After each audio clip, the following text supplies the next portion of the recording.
Salut, c'est Quantibus et bienvenue dans la Mangatech pour cette nouvelle vidéo.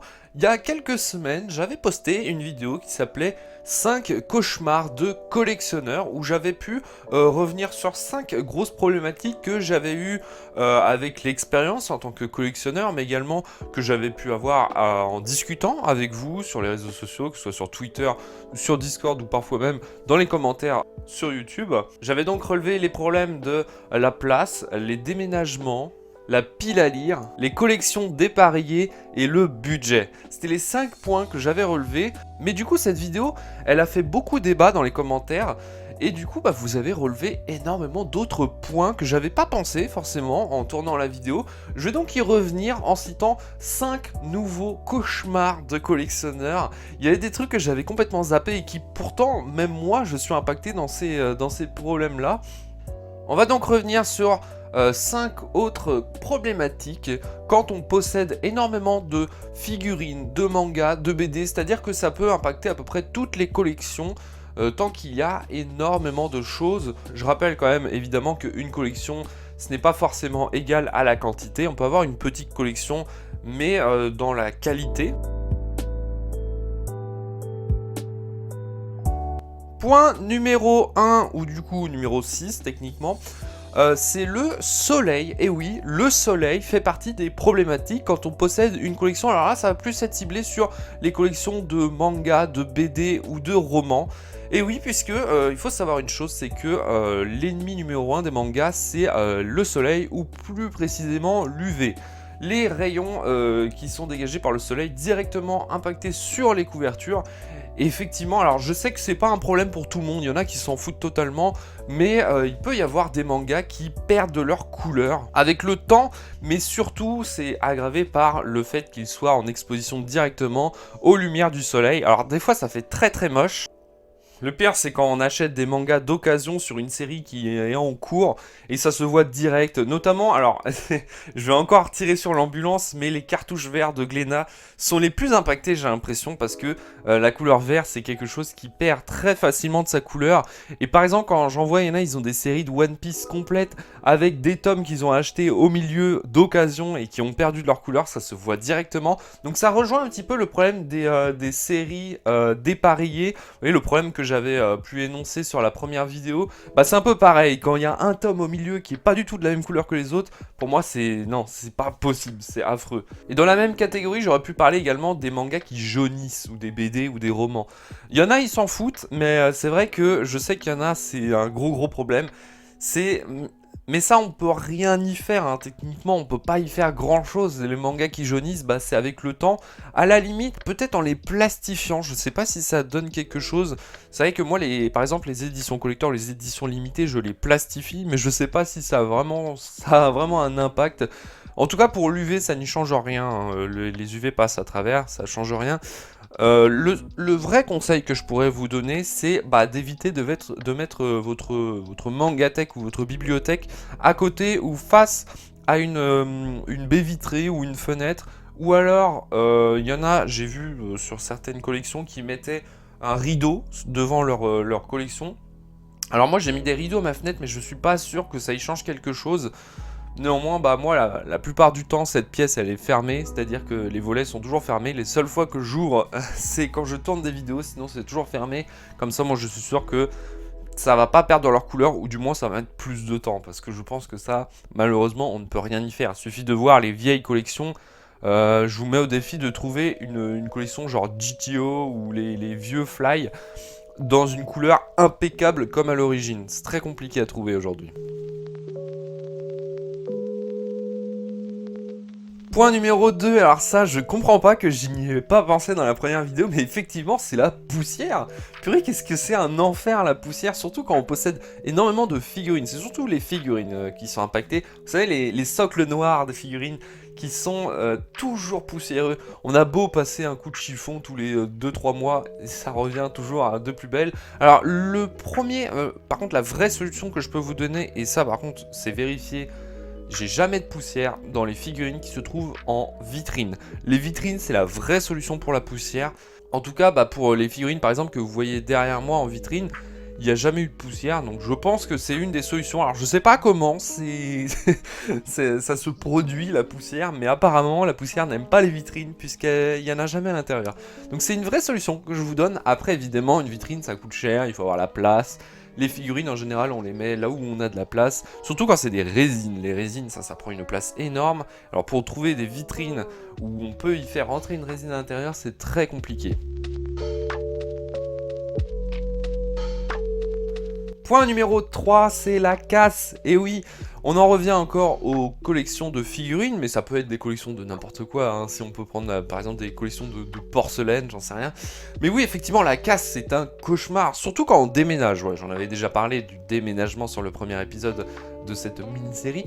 Mais effectivement, la casse, ça peut arriver très rapidement. Vous imaginez une grosse figurine, si on n'a pas gardé la boîte, eh ben, on est obligé de la déplacer dans un carton, en essayant de la protéger un maximum quand même.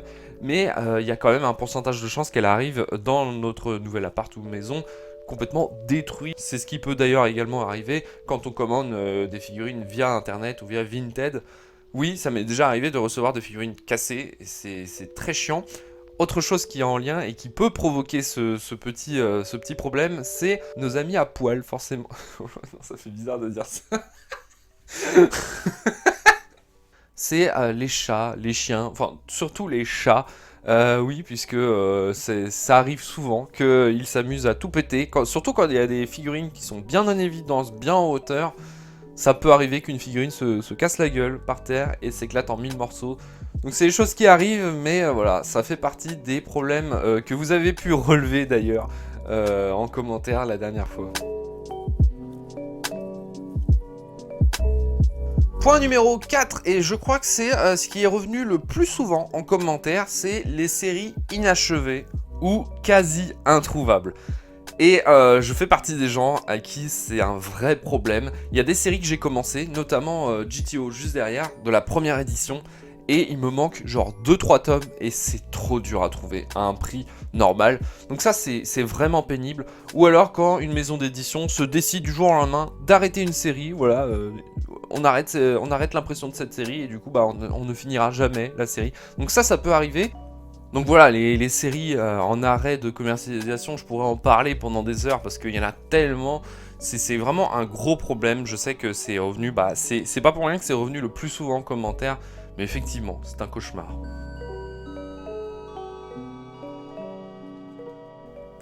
Point numéro 5, et ça va concerner les collections de figurines, ce sont les boîtes. Alors, je vais tout vous expliquer, mais il est vrai que les boîtes est un vrai problème. En fait, les boîtes de figurines, c'est un cercle vicieux. Ça prend une place folle, surtout que bah, ça prend plus de place que la figurine, mais on est obligé de la garder, ou du moins on se sent obligé de la garder en pensant que le jour où on la vendra, au moins on aura la boîte, ou le jour où on déménagera, on aura la boîte pour mettre la figurine dedans. Sauf que comme ça prend une place énorme, on la garde, et plus on achète de figurines, plus il y a de boîtes. Donc ça, c'est vraiment le gros problème. Et il faut faire un choix à un moment donné. Soit on vend ses figurines, soit on jette ses boîtes. C'est d'ailleurs ce que j'avais fait il y a quelques années. Je remets le tweet qui date d'il y a pas mal d'années.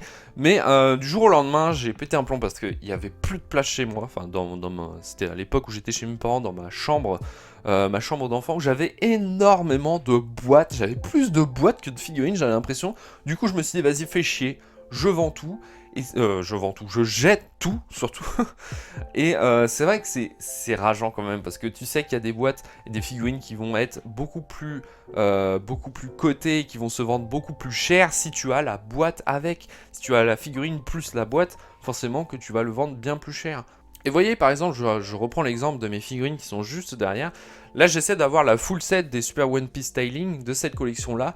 Mais surtout, comme j'arrive bientôt à la full set, comme j'ai bientôt toutes les figurines, j'essaie d'avoir toutes les boîtes. Parce que c'est des petites boîtes, donc ça je peux les stocker. Mais comme les gens vendent ou jettent les boîtes, et bah c'est beaucoup plus compliqué de retrouver sur Vinted les figurines en question avec la boîte. Donc effectivement, alors là, le problème de la boîte, c'est un problème pour les collectionneurs qui ont très peu de place. Ça en revient au problème que j'avais énuméré sur la première vidéo, le problème de la place. Et également pour ceux qui recherchent les figurines avec les boîtes. Donc ce dernier point, c'est des problématiques en vrac, voilà, comme vous avez pu voir le titre.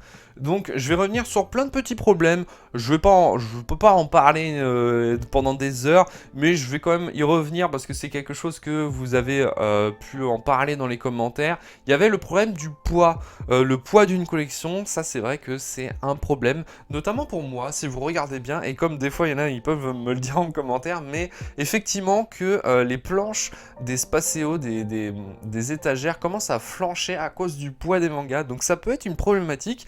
Également pour ceux qui ont une collection énorme, surtout de bandes dessinées, puisque ça pèse plus lourd une bande dessinée qu'un manga, en tout cas quand on en amasse un peu plus, eh bien c'est le poids que peut avoir une collection sur notre maison, notre appartement directement, puisque bon ça va pas s'effondrer, mais ça va impacter le sol. Je suis sûr que si j'enlève ma collection, là si j'enlève mes bibliothèques, le sol est marqué, hein, c'est sûr, le sol est marqué à vie. Autre petit problème, c'est les insectes. Alors, oui, ça peut être un problème, surtout les termites. Alors bon, après je sais que ça impacte très peu de personnes, mais c'est vrai que les termites, ça peut être un gros problème. Bon, après, c'est avant tout un problème d'hygiène. Je pense que ceux qui ont des termites chez eux, je suis pas un spécialiste des insectes, mais je pense que ce n'est pas normal d'avoir des termites chez certaines personnes.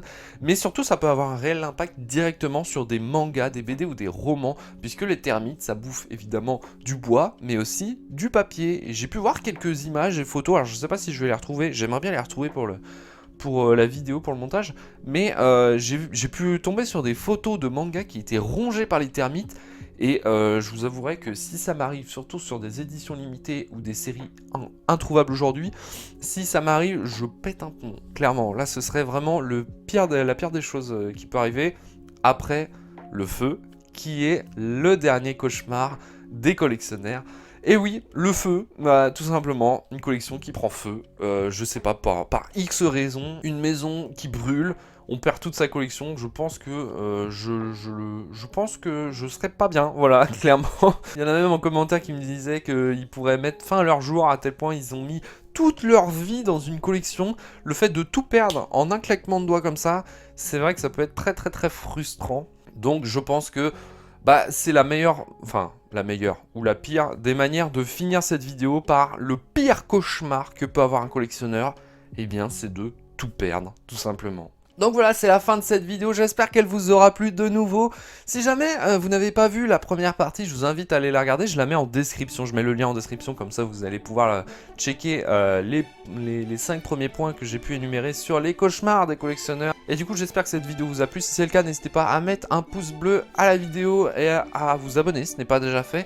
Lâchez des petits commentaires sur ce que vous pensez que je n'ai pas parlé dans cette vidéo, s'il y a encore des autres points que j'ai pas pensé à énumérer.